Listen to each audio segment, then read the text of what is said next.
हर हर महादेव सबको। मैं हूँ मीरा और आज हम सुन रहे हमारी कहानी इश्क होना ही था का पार्ट 4। अभी तक हमने देखा कि दिया अपनी दोस्त अहाना के साथ मिताली के घर उसकी शादी में पहुंच जाती है। वह जाकर वो थोड़ी सी उदास हो जाती है तो मिताली को उसकी टेंशन होने लगती है। इस वजह से वो दिया को अपने साथ ले जाती है। रात को वो तीनों एक ही कमरे में बैठे होते हैं और बहुत सारी बातें कर रहे होते हैं। तभी मिताली एक चीज़ पर ज़्यादा ध्यान दिया दिया कि अब दिया पहले जैसी बात नहीं करती और चुप चुप सी लगने लगी थी। मुझे दिया के लिए कुछ तो करना पड़ेगा, मिताली अपने मन में सोचती है। चलो अब जल्दी सो जाते, कल मेहंदी है और जल्दी उठना पड़ेगा, अहाना बोलती और वो तीनों सो जाती है। दूसरे दिन वो सब तैयार हो जाते हैं और उस दिन मेहंदी वाली भी आने वाली थी और अब सब बारी बारी मेहंदी लगाने के लिए बैठे जा रहे थे। अगर हम आज साथ होते तो मैं भी तुम्हारे लिए मेहंदी लगवाती, दिया अपने मन में सोच ही रही थी। तभी किसी की आवाज़ आती, एक्सक्यूज़ मी, आप दिया हो? एक लड़का उसके पास आकर बोलता है। हाँ, पर आप कौन?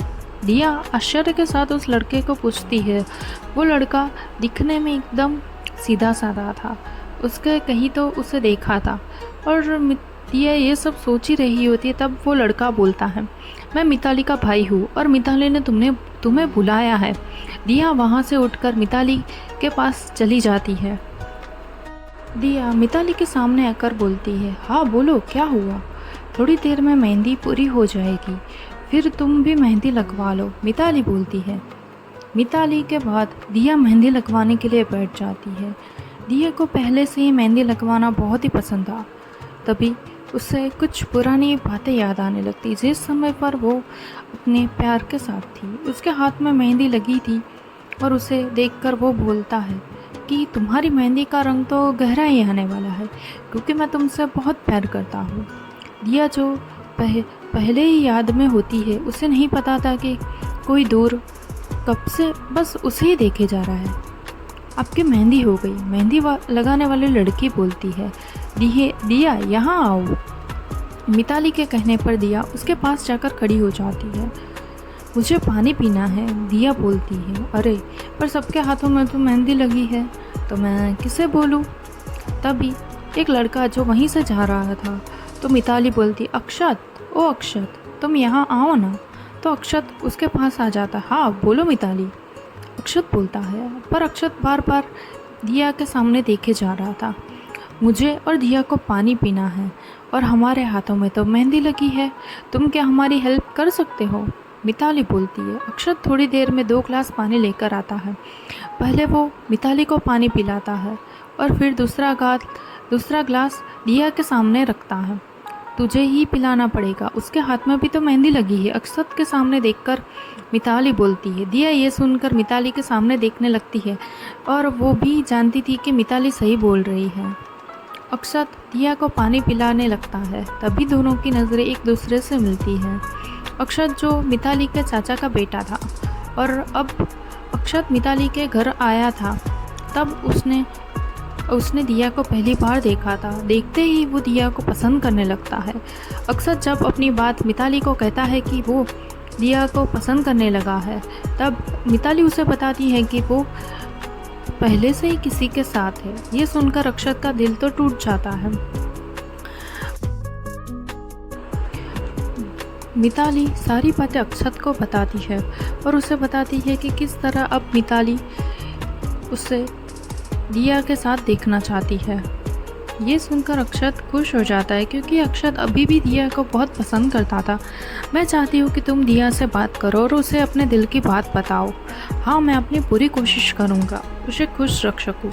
अब मिताली को कुछ करके अक्षत की बात दिया से करवानी थी, इसीलिए वो बार बार अक्षत और दिया को पास भेज रही थी। पर मिताली को ये भी डर था, अगर दिया को पता चला और उसे गुस्सा ना हो जाए। मिताली अक्षत को जाकर ये बता देती है कि दिया कौन से रंग के कपड़े पहनने वाली है और दिया को क्या पसंद है और क्या नहीं। ये सब पहले ही से ही अक्षत को बता दिया था।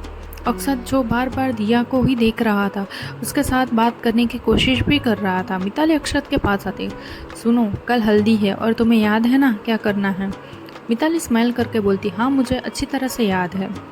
अक्षत बोलता है और वहाँ से चला जाता है। मिताली कहाँ से अब आकर सबके साथ वहाँ से आकर सबके साथ बैठ जाती है। दूसरे दिन सुबह जब दिया, मिताली और अहाना तीनों बैठकर बातें कर रही थी, तभी वहाँ अक्षत आता है। हाँ बोलो मिताली, क्या काम था तुम्हें? अक्षत वहाँ आकर बोलता है, हाँ तुम्हें आज हल्दी और संगीत दोनों की सारी तैयारी तुम्हें ही करनी है, पर मैं अकेले सब चीज़ें कैसे करूँगा? हाँ तो दिया तुम्हारी मदद करने आती है, पर अब मैं कैसे? दिया बोलते बोलते ही रुक जाती है। अब लोग कुछ ना कुछ काम में हैं, और वैसे भी तुम्हें पता है ना कि मुझे कैसा डेकोरेशन चाहिए। मिताली बोलती है और उसके कहने पर दिया मान जाती। वो दोनों जा ही रहे थे तभी, मैं भी आती हूँ तुम्हारे साथ। अहाना बोलती, अहाना तुम मेरे पास ही रह, मुझे तुमसे एक काम है। मिताली तो उसे उसका हाथ पकड़कर अपने पास बिठा देती है। तुम दोनों जाओ, मिताली बोलती है, और वो दोनों वहाँ से हल्दी की तैयारी करने के लिए चले जाते हैं। वो दोनों मिलकर सारी तैयारी करने लगते हैं और बार बार अक्षय दिया से पूछ रहा था। दिया सिर्फ उसे जवाब देती है, फिर काम करने लगती है। उससे ज़्यादा बात नहीं कर रही थी। अब ये काम तो हो गया सारा, अब चलते हैं मिताली के पास, अक्षत बोलता है, और वो दोनों मिताली के पास जाने लगते। आ गए तुम लोग?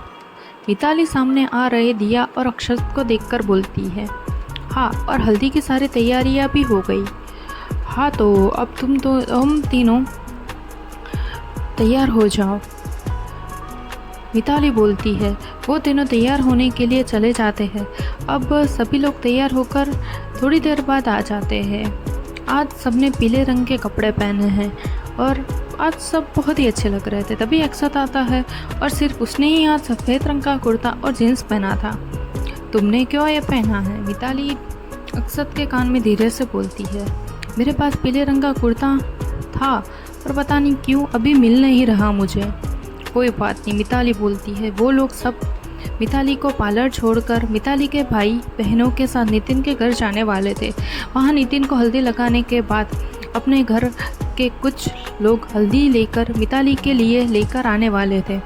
एक कार में अक्षर ड्राइव कर रहा था। मिताली आगे बैठी थी और पीछे अहाना और दिया बैठे थे। अक्षर थोड़ी थोड़ी देर बाद मिरर में दिया को ही देखे जा रहा था। तभी जब मिताली की नज़र अक्षत पर पड़ती है तो वो समझ जाती है, भाई ध्यान थोड़ा ड्राइविंग में भी रखना, मेरी हल्दी आज है और मुझे सही सलामत पहुंचना है। मिताली हंसते हंसते बोलती है। ये सुनकर अक्षत आगे देखने लगता है और सब हंसने लगते हैं। थोड़ी देर बाद अहाना और मिताली दोनों बात करने लगती है। दिया जो विंडो के बाहर ही देखे जा रही थी। थोड़ी देर बाद पार्लर आ जाता है और मिताली वहाँ उतर जाती है। तुम तैयार हो जाओ और तो फ़ोन कर देना, अक्षत बोलता है।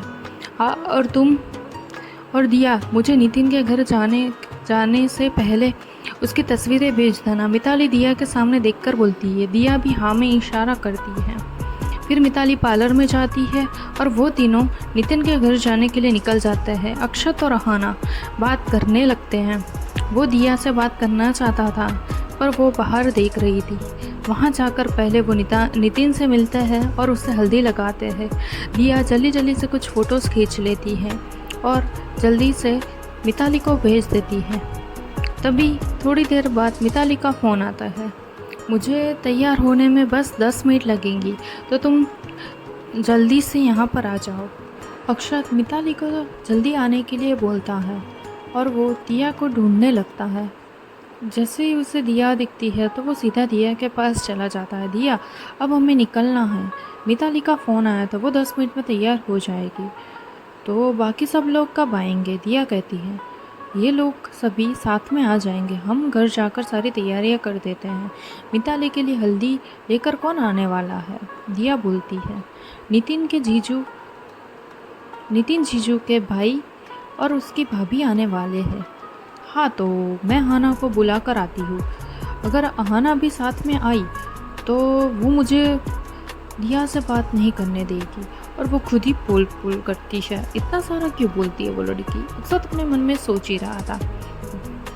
तभी दिया बोलती है, अक्षत, ओ अक्षत। दिया की बात सुनकर अक्षत अपने ख्यालों से बाहर आता है और अपने मन में सोचने लगता है कि अब मैं क्या करूं और किस तरह दिया को रोकूं। तो दिया को जाते हुए देखकर वो जल्दी से दिया को बुलाता है। अब इस कहानी में आगे क्या होगा? क्या दिया अक्षत से बात करेगी? क्या अक्षत दिया को अपनी दिल की बात बता पाएगा? तो ये सब जानने के लिए आपको देखनी पड़ेगी मेरी कहानी। तो सुनते रहिए मेरी कहानी इश्क होना ही था। और अगले पार्ट में हम देखते हैं कि अक्षत और दिया की बात होती है या नहीं। तो थैंक यू सो मच मेरी कहानी पढ़ने के लिए।